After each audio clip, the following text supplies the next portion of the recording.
got to talk about something really serious when it comes to training. No matter if you're triathlon, running, CrossFit, or whatever, we need to talk about our hair. Girls, I get it. It's a pain when you have to wash it all the time and you're trying to figure out how to keep it healthy, especially if you're like me and you have thyroid problems or you just have normally dry skin and hair. I want to give you guys a couple of tips that I've learned over the years. So I'm not a professional nutritionist or a coach or anything like that. I'm just qualified because I've spent a couple $1,000s on hair products over the years as I've trained, as I've swam, as I've just tried to do the mom life. So I'm going to share with you guys how I do it as I try to keep my hair as healthy as possible.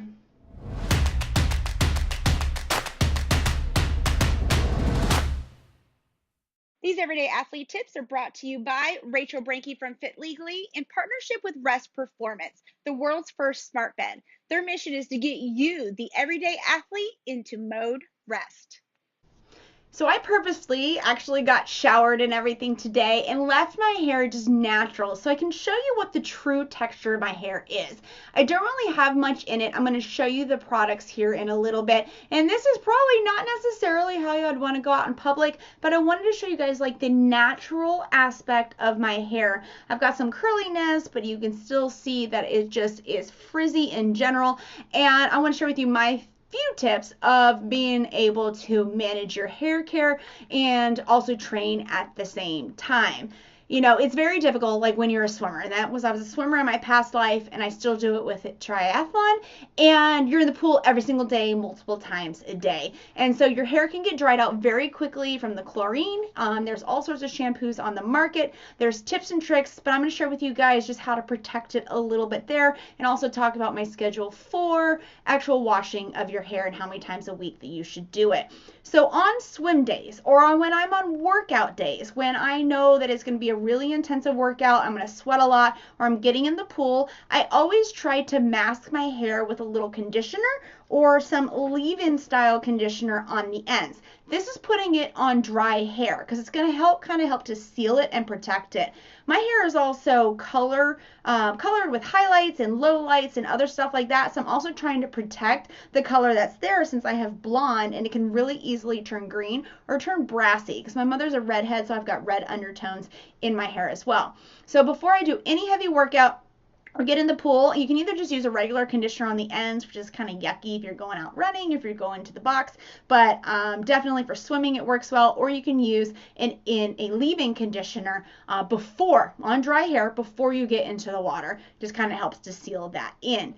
After you shower, or if you are coming out of a pool, especially super important, one thing, and I have to give my hair lady credit for this, is not to actually wash your hair. I know that sounds weird, but the motion of actually scrubbing your hair can open up your hair follicles, and it opens up all of the little ridges in your hair, and it's going to allow all that chlorine or the shampoo, if you're repeatedly shampooing your hair over the course of training in a week, and it can dry it out because shampoo strips and dries it out. Chlorine can do the same thing as well. So for me, if I have had a high intensive workout and I'm really sweaty, or if I've just gotten out of the pool, I'll just jump into the shower, but I don't scrub and wash my hair with shampoo. In fact, I don't use shampoo on those days at all. I know that sounds kind of gross, but by washing it out, just by taking and kind of pulling on it, this is another reason I didn't do my hair for you guys, but just by pulling on it in the shower and helping to rinse it out a little bit, you're going to get that chlorine or that salt from your sweat and everything off of your hair.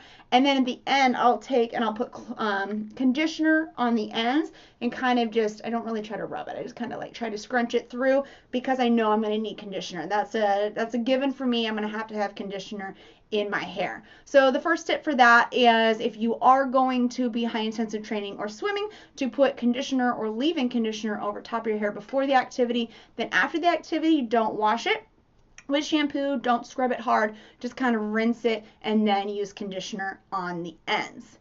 The second thing is to consider when you're going to wash your hair. I know this is really difficult, especially if you're getting in a pool or open water swim, or you just sweat a lot and you need to shower every single day. But as a triathlete, I really tried not to wash my hair every single day. Like as I just explained, when it comes to the pool day, I don't use the shampoo on that. But even on other days, I don't immediately just shampoo and wash my hair. I really try to let it rest in between because I get easy breakage with having thyroid problems. And so I will definitely use some sort of dry shampoo to get in between my washings. And so I swim a couple days a week. I do that technique I explained, and then a couple other days, and it's probably on my could even be on my longer run days, or it's going to be where I'm not going to be as sweaty in the scalp. But even if you're sweaty, I find that this works really well. I either use the dry shampoo. There's also the dry texture spray from Moroccan Oil.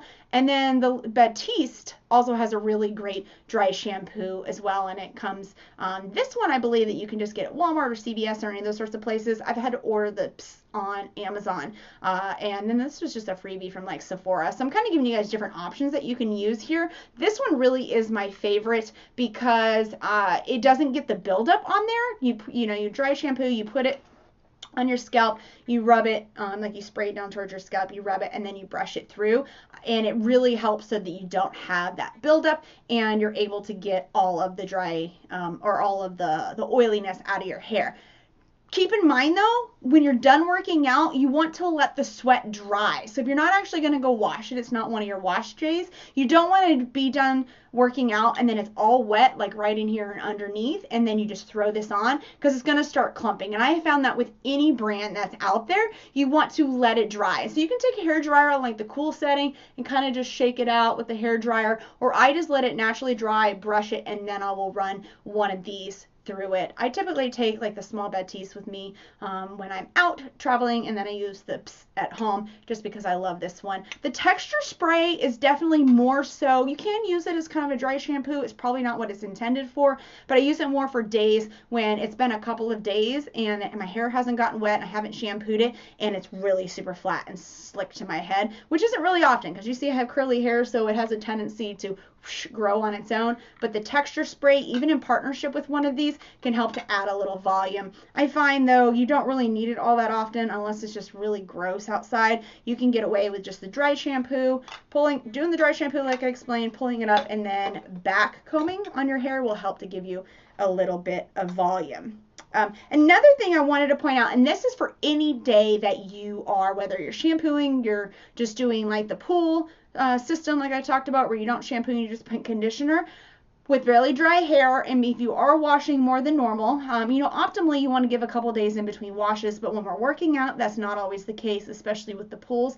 I use a moisture mist by Biomega, and this is after I do my regular hair routine while it's still wet, and actually this is the only thing that's in my hair right now, and I will just spray it onto the ends, and it just helps to put a little bit more moisture back into my hair. The other tip too is when I'm done, actually we close up the hair, and so it kind of helps to hold the moisture in as well, whereas if you do hot, it kind of opens it up. So those are the main things that I use. I will also sometimes use a Miracle leave-in conditioner if I see that after my regular shampoo days it's just still feeling really dry. I either need a haircut or I need to start using more of the leave-in conditioner. Again, I hope this helps you guys out a little bit with the hair care stuff. This is just what works for me. You're gonna have to find what works best for you, and it can be very costly. Maybe trial and error for you guys for a while, but I certainly hope this helps you out just a little bit. And I understand that we're not trying to look pretty on race day, but we still have a life outside of it that we probably want to look a little presentable for. If not for anyone else, we want to 100% do it for ourselves and to make sure that all parts of us are healthy.